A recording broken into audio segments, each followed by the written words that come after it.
like a COVID fatigue, so like whenever a new story comes up, they're going to latch onto it. They've already announced in our office that once the public will be open to it, we're going to start focusing mainly on climate,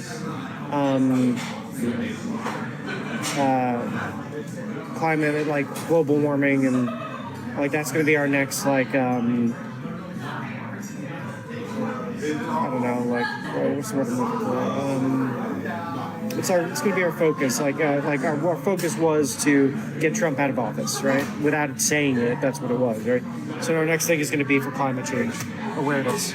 What does that look like? I don't know. I'm not sure. I have a feeling it's just going to be like constantly showing videos of like decline in ice and weather warming up and like the effects it's having on the economy and really Who decides that?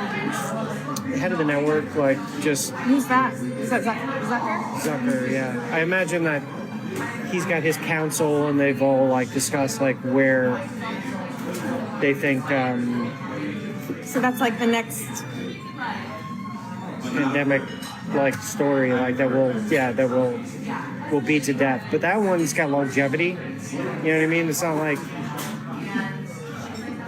there's a definitive ending to the pandemic, or like it'll taper off to a point that it's not a problem anymore. Climate thing is going to take years, so they'll probably be able to milk that. A Canadian patient is the first in the world to be diagnosed with climate change.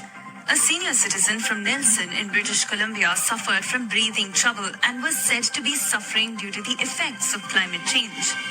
Doctors said heat waves and poor air quality were responsible for her condition. Dr. Kyle Merritt was responsible for the diagnosis, which is reportedly the first ever to document a patient as suffering due to climate change. If you believe climate change is really out here killing people, something is really wrong with you. And I always say, I'm never calling you stupid. They are. They're the people you believe in. You couldn't go outside because of the virus. Then you couldn't go outside because the unvaccinated didn't want to get the vaccine. Now you just can't go outside, period, without being scared that you could just die from climate change. That is crazy, bruh. Wake up before it's too late, y'all.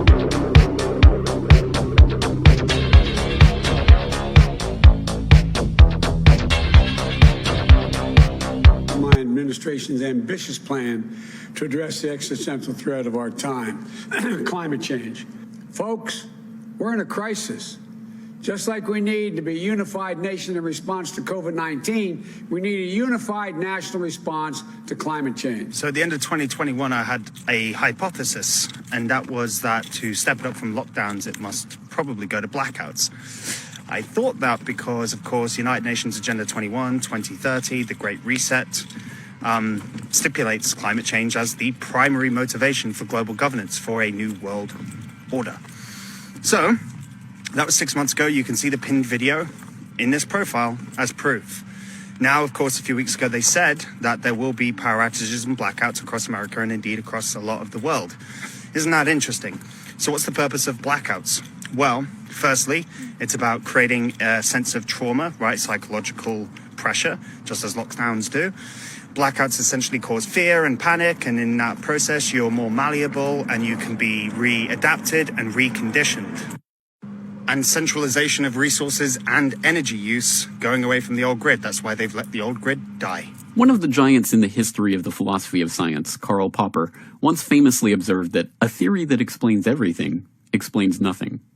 And to be sure, the theory of catastrophic anthropogenic climate change appears to explain everything.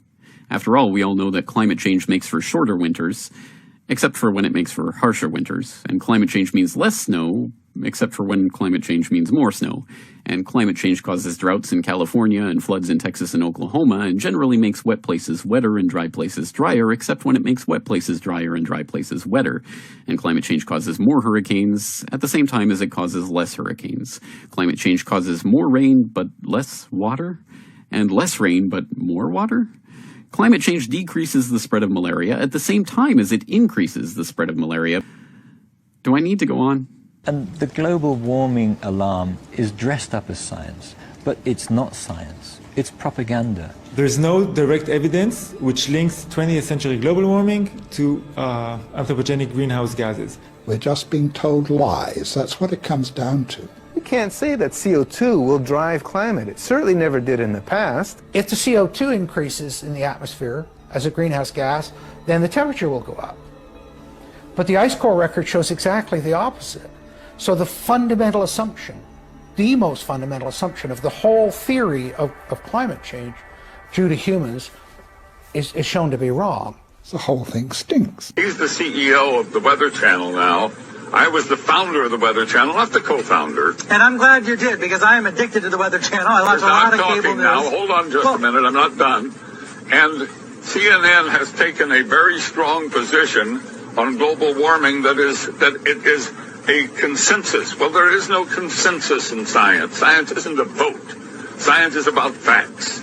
And if you get down to the hard, cold facts, there's no question about it. Climate change is not happening. There is no significant man-made global warming now. There hasn't been any in the past, and there's no reason to expect any in the future. There's a whole lot of baloney, and yes, it has become a big political point of the Democratic Party and part of their platform, and I regret it's become political instead of scientific, but the science is on my side. I don't think we're going to come to a conclusion about the topic right here. What I do wonder, though, is when you see... You wouldn't allow it to happen on CNN, but I'm happy that I got on the air and got a chance to talk to your viewers. Hello, everybody. There is no global warming. What I do wonder is when you see the government, when you see NASA, when you see other institutions say that 97% of climate scientists agree, do you think they're making it up? What I don't understand is how you square that. That's a manipulated figure, and let me explain it to you. The government puts out about $2.5 billion directly for climate research every year. It only gives that money to scientists who will produce scientific results that support the global warming hypothesis of the Democrat Party position. So they don't have any choice. If you're going to get the money, you got to support their position. Therefore, 97% of the scientific reports published support global warming. Why? Because those are the ones the government pays for, and that's where the money is. It's real simple, but that doesn't mean it's right. That doesn't make it true. That only makes it bought and paid for. The money goes in circles. I'm not a scientist. This is the power of branding. Use of colour, typography, messaging, language. It's called marketing, people. In 2009, look at the temperatures. Look, have a look. Right? Higher than 2022, but they've done it in red and fire and orange, because red is way more scary than this kind of like average, dull beige colour. Blue makes you feel safe. But there's blue with the contrast and the red. It's on fire. The country's on fire. And it's actually cooler. We're now demonetized on YouTube. Yes, this actually has happened. Now, YouTube says that they will be demonetizing any content that contradicts well-established scientific consensus around the existence and causes of climate change.